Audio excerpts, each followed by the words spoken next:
একদিন তোমারি নাম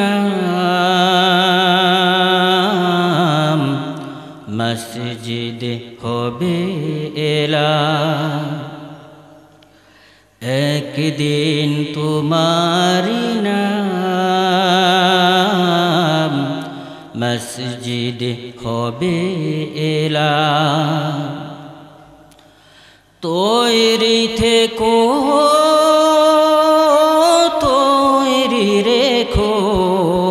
কবরের মাল সামান।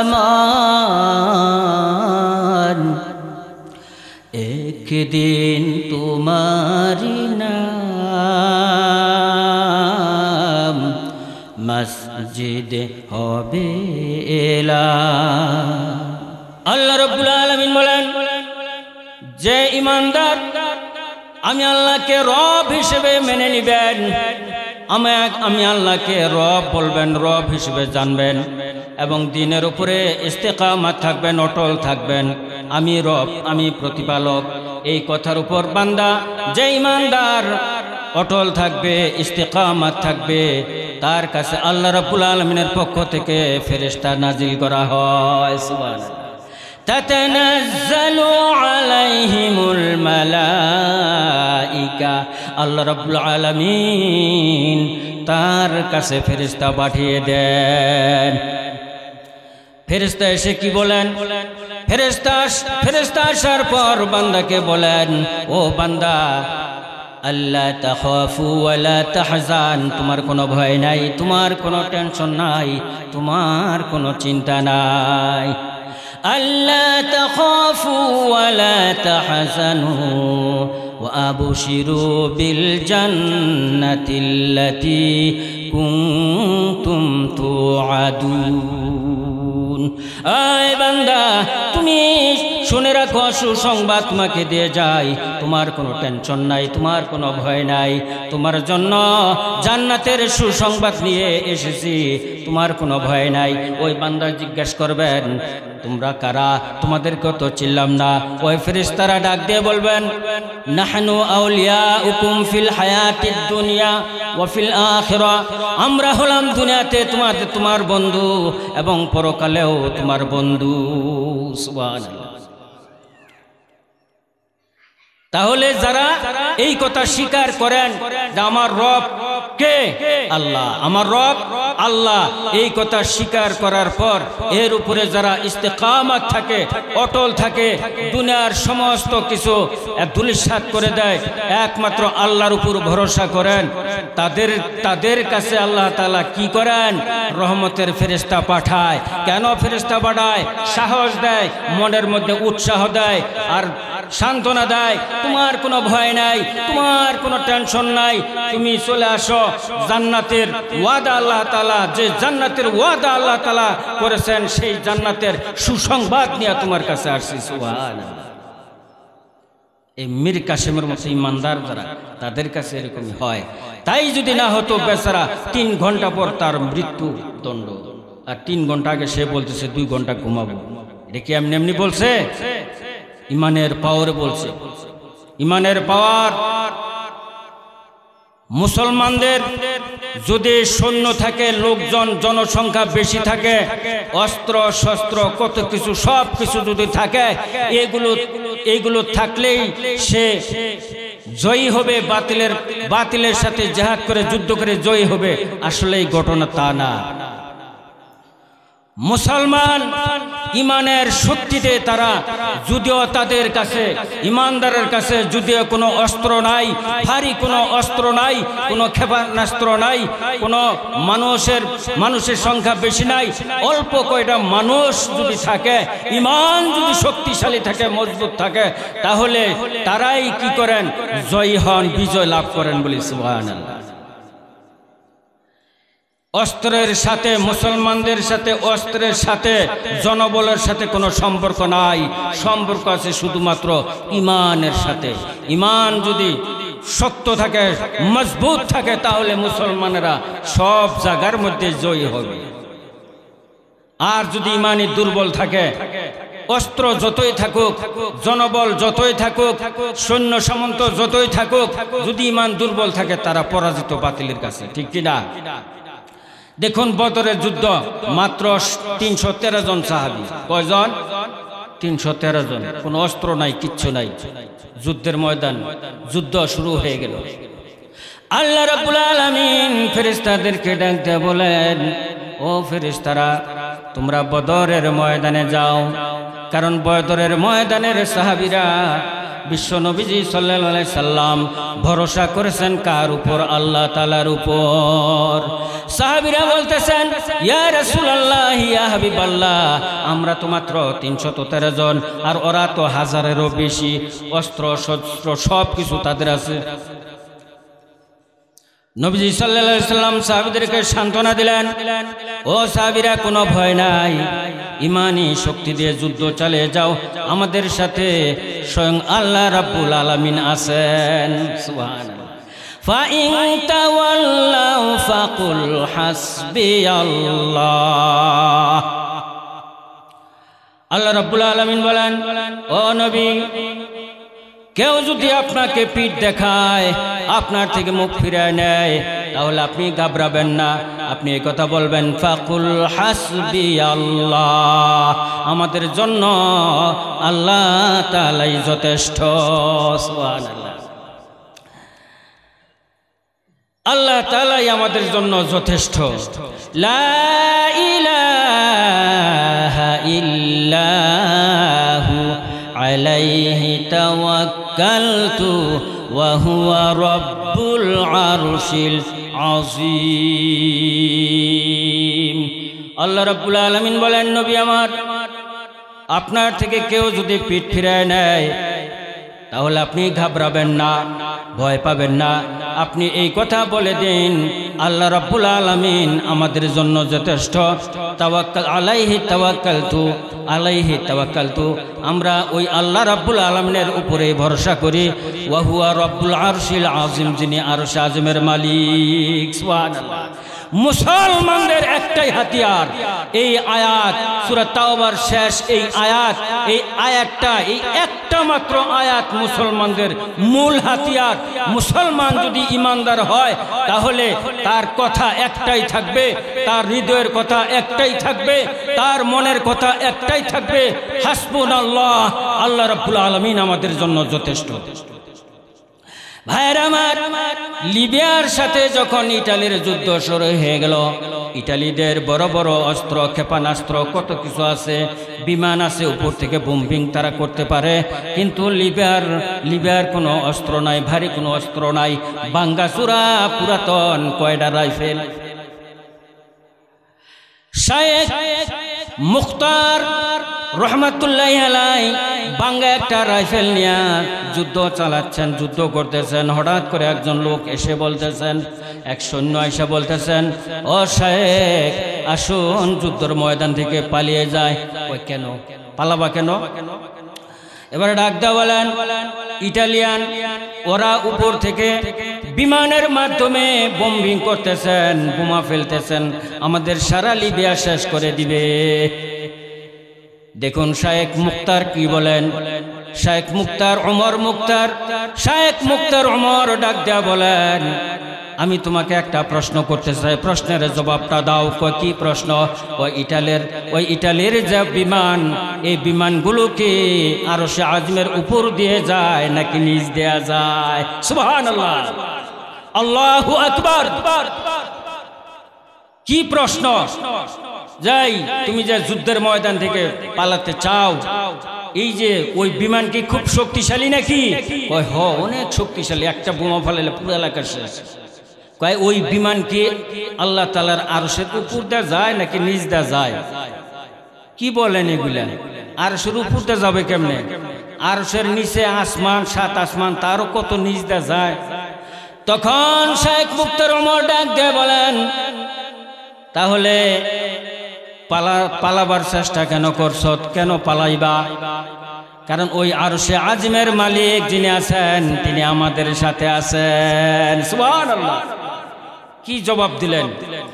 যেহেতু বিমান আরশের নিচ দা যায়, ওই বিমানের উপরে যেহেতু আল্লাহ তাআলার আরশে আজিম, তাহলে তো আরশে আজিমের মালিক বুঝবে এই ভাঙ্গা রাইফেল আছে, এইটা দিয়ে যুদ্ধ করব। দেখেন ইমানের কি শক্তি, লিবিয়া তখন বিজয় লাভ করেন বলে। সুবহানাল্লাহ। কিসের বলে? অস্ত্রের বলে নাকি ইমানের বলে? ইমানের বলে। ওই রকম ইমানদার আমার আপনার হইতে হবে। বাংলাদেশে অনেক ইমানদার আছেন যারা কাউকে পরোয়া করে না, কাউকে ভয় পায় না। কথা বুঝতেছেন? অনেক ইমানদার আছে। বাঁচতে হলে ইমানদার হয়ে খাঁটি ইমান নিয়ে বাঁচতে হবে আমাদের, ঠিক কিনা? সম্মানিত উপস্থিতি, আমি আপনাদের সম্মুখে কুরআনুল কারীম থেকে মাত্র 2টা আয়াতে কারিমা তেলাওয়াত করেছিলাম। সূরা তাওবার শেষ আয়াত, আরেকটা আয়াত, ইয়া আইয়ুহাল্লাযীনা আমানু জতানিবু কাসীরাম মিনাজ জন্নি ইন্না বা'দাজ জন্নি ওয়ালা তাজাসসু ওয়ালা ইয়াগতাবু বা'দুকুম বা'দা আয়ুহিব্বু আহাদুকুম আন ইয়াকুলা লাহমা আখিহি মাইতান ফাকারিহতুমুহু ওয়াত্তাকুল্লাহা ইন্নাল্লাহা তাওয়াবুর রহিম। সম্মানিত উপস্থিতি, উমর ইবনুল খাত্তাব রাদিয়াল্লাহু তাআলা আনহু, আপনারা জানেন ইসলামের দ্বিতীয় খলিফা ছিলেন, অর্ধজাহানের অর্ধ পৃথিবীর সে বাদশাহ ছিলেন, প্রেসিডেন্ট ছিলেন। বাংলাদেশের মতো এই সামান্য একটু দেশের প্রেসিডেন্ট না, অর্ধ পৃথিবীর অর্ধেক জায়গার প্রেসিডেন্ট ছিলেন উমর ইবনুল খাত্তাব রাদিয়াল্লাহু তাআলা আনহু, যার নাম শুনলে শয়তানও ভয় পাইত। উমর রাদিয়াল্লাহু তাআলা আনহু যে রাস্তায় যাইতেন, ওই রাস্তায় শয়তান 40 দিন পর্যন্ত যাতায়াত করত না। কথা বুঝতেছেন? একজন মুসলমান আসছে, হুজুর আমাকে বিচারে সানি করে দেন, সানি বিচার করে দেন, সানি ফয়সালা করেন। সানি মানে দ্বিতীয় নম্বর, তার মানে এর আগে একবার ফয়সালা হয়েছে। হযরত উমর ইবনুল খাত্তাব রাদিয়াল্লাহু তাআলা আনহু জিজ্ঞেস করলেন, আচ্ছা বিচার সানি বিচার করব, ভালো কথা, তো প্রথম বিচার কে করেছেন? কয় মুহাম্মদ সাল্লাল্লাহু আলাইহি ওয়াসাল্লাম করেছেন। কি করেছেন? কয় আমি মুসলমান, আমার পক্ষে রায় না দেয়া রায় দিছে কার? ইহুদির পক্ষে। কার পক্ষে? ইহুদির পক্ষে রায় দিছে। কয় ঠিক আছে, তোমার বিচার আমি করতেছি, সুন্দর বিচার, আমি সুষ্ঠু বিচার আমি করব, দাঁড়াও। ভিতরে যাইয়া উমর ইবনুল খাত্তাব রাদিয়াল্লাহু তাআলা আনহু তিনি কি করলেন? তলোয়ার বের করে আনলেন। তলোয়ার বের করে এনে একবারে দেহ থেকে মাথাটা মস্তকটা আলাদা করে দিলেন। সুবহানাল্লাহ। পুরা মক্কায় ছড়িয়ে গেল, পুরা এলাকায় এইটা ভাইরাল হয়ে গেল, খবর হয়ে গেল যে মুসলমান হত্যা করেছে উমর। আল্লাহ রাব্বুল আলামিন পবিত্র আয়াতে কারিমাত নাজিল করে বিশ্বনবী সাল্লাল্লাহু আলাইহি সাল্লামকে জানাইয়া দিলেন, অবগত করলেন যে না, উমর মুসলমান হত্যা করে নাই, সে মুনাফিককে হত্যা করেছে। এই হত্যার পরে থেকেই কিন্তু উমর রাদিয়াল্লাহু তাআলা আনহুর একটা লকব, একটা উপাধি হয়ে গেল ফারুক। ফারুক আমরা বলি না উমর ফারুক, ফারুক মানে হক বাতিলের পার্থক্যকারী। কথা বুঝতেছেন? সেই উমর ইবনুল খাত্তাব রাদিয়াল্লাহু তাআলা আনহুর কাছে একটা যুবক ছেলে আসছে, আয়েশা বিচার দিল যে হে আমিরুল মুমিনিন, আমি আমার আব্বার বিরুদ্ধে, আমি আমার বাবার বিরুদ্ধে মামলা দায়ের করতে চাই। কি মামলা? যে আব্বা আমাকে দেখতে পারে না।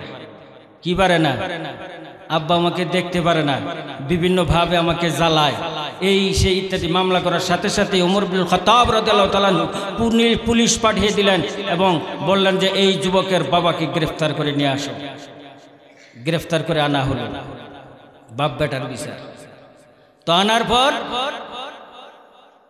বাবাকে জিজ্ঞেস করলো, কি ব্যাপার, তোমার ব্যাপারে তোমার ছেলে অবজেকশন করলো, অভিযোগ করলো, তোমার বিরুদ্ধে মামলা দায়ের করলো, ঘটনা কি করছো? তখন বাবাই বলতেছেন, হে আমিরুল মুমিনিন, আমার ছেলে আমার বিরুদ্ধে মামলা দায়ের করছে। এটা কেমন কথা? এটা তো হয় না। আমার ছেলে আমার বিরুদ্ধে কিভাবে মামলা দায়ের করে? উমর রাদিয়াল্লাহু তাআলা আনহু বলতেছেন, বাবাকে ভুল ধরলেন যে ভুল তো তোমার, ভুল তো তোমার। এই তিনটা কাজ তোমার করতে হবে। একজন বাবার তিনটা কাজ, তিনটা হক। এই তিনটা হক হয়তো তুমি আদায় করো নাই। তিনটা হক কি? যে সন্তানের মাকে যখন বিবাহ করবে তখন দেখে শুনে নির্বাচিত করে বিবাহ করতে হবে, যাচাই করে বিবাহ করতে হবে। এইটা হলো 1 নম্বর শর্ত। সন্তানের মা বিয়ে করার পর তখন সেখানে সন্তান হবে। এখানে একটা রহস্য, যে সন্তানের মাকে যখন বিবাহ করবে তখন জাস্টিফাই করে, যাচাই করে বাছাই করে তারপর বিবাহ করতে হবে। যদি বিবি ভালো হয়, আগে সন্তানের মা ভালো হতে হবে। সন্তানের মা যদি ভালো না হয় তাহলে ওই সন্তান ভালো হবে না। সুতরাং সন্তান ভালো হইতে গেলে আগে মায়ের ভালো হতে হবে। কথা বুঝতেছেন? বিশ্বনবী সাল্লাল্লাহু আলাইহি ওয়াসাল্লাম বলেন, عن عبد الله بن عوف رضي الله عن سعد بن ابي وقاص رضي الله تعالى عنه قال رسول الله صلى الله عليه وسلم من سعادة ابن آدم ثلاثة ومن شقوة ابن آدم ثلاثة من سعادة ابن آدم المرأة الصالحة والمركب الصالح والمسكن الصالح। বিশ্বনবী সাল্লাল্লাহু আলাইহি সাল্লাম বলেন, কয় দুনিয়ার মধ্যে আদম সন্তানের জন্য তিনটা বস্তু রয়েছে যা সৌভাগ্যের মধ্য থেকে হয়ে থাকে, আর আদম সন্তানের জন্য তিনটা বস্তু রয়েছে যা দুর্ভাগ্যের মধ্য থেকে হয়ে থাকে। বিশ্বনবী সাল্লাল্লাহু আলাইহি সাল্লাম বলেন যে আদম সন্তানের তিনটা বস্তু সৌভাগ্যের মধ্যে থেকে হয়ে থাকে, আর আদম সন্তানের তিনটা বস্তু দুর্ভাগ্যের মধ্য থেকে হয়ে থাকে। সাহাবী আজমান জিজ্ঞেস করলেন, ইয়া রাসূলুল্লাহ, তা কি? মিন সাআদাতি ইবনে আদম, মিন সাআদাতি ইবনে আদম আল মারআতু সালিহাতু ওয়াল মাসকানু সালিহু আল মারকাবু সালিহু।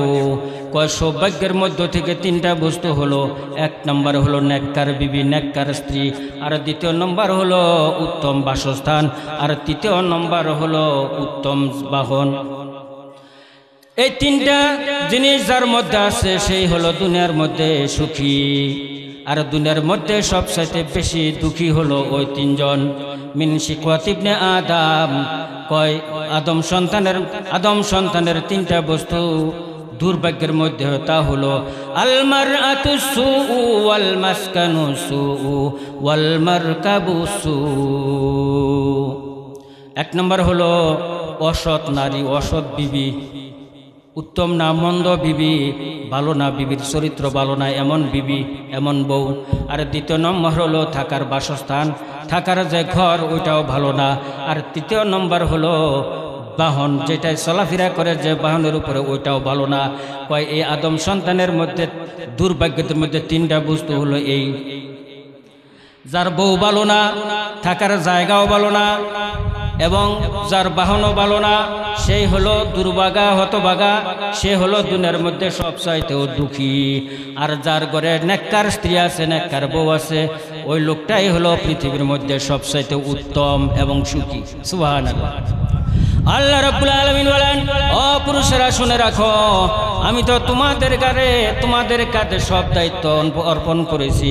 তুমি তোমার বিবির ভরণ পোষণ করবে, তুমি তোমার সন্তানাদির ভরণ পোষণ করবে, তুমি তোমার ভাই বোনদের ভরণ পোষণ করবে, তাদের খরচ চালাবে, তুমি তোমার বৃদ্ধ বাবা মার ভরণ পোষণ করবে।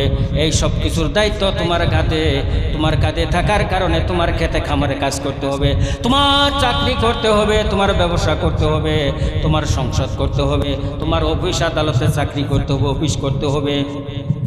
সারাটা দিন তুমি যখন গাদার মতো খাটবা, কারণ গাদার মতো তুমি সারাটা দিন খাটো, এই কারণে তোমার মন যেন ভালো হয়, তোমার থেকে পেরেশান, তোমার ক্লান্তি যেন দূর হয়। এই কারণে আমি বড় একটা নিয়ামত, বড় একটা সম্পদ তোমার ঘরে রেখে দিলাম। আর ওই সম্পদ হলো নেককার বিবি। সারাটা দিন স্বামী বেচারা পরিশ্রম করার পর সন্ধ্যাবেলায় যখন বাড়িতে ফেরার পর যখন লক্ষ্য করে দেখে তার বিবি সাহেব যদি নেককার হয়, তাহলে স্বামীর সামনে আসবে, মুস্কি একটা হাসি দিবে, সালাম দিবে। আল্লাহ রাব্বুল আলামিন বলেন, বিবি সাহেব যখন মুস্কি হাসি দেয়, যখন স্বামীকে সালাম দেয়, স্বামীর মনের মধ্যে পেটের ক্ষুধার তরণা, সারাদিন অক্লান্ত পরিশ্রম করার কারণে ক্লান্তি হয়ে গেছে, তার মন থেকে সমস্ত টেনশন, ক্লান্তি, পেরেশান আমি আল্লাহ দূর করে দেই। জান্নাতি পরিবেশ ওই মুহূর্তে আমি কায়েম করে দেই। সুবহানাল্লাহ।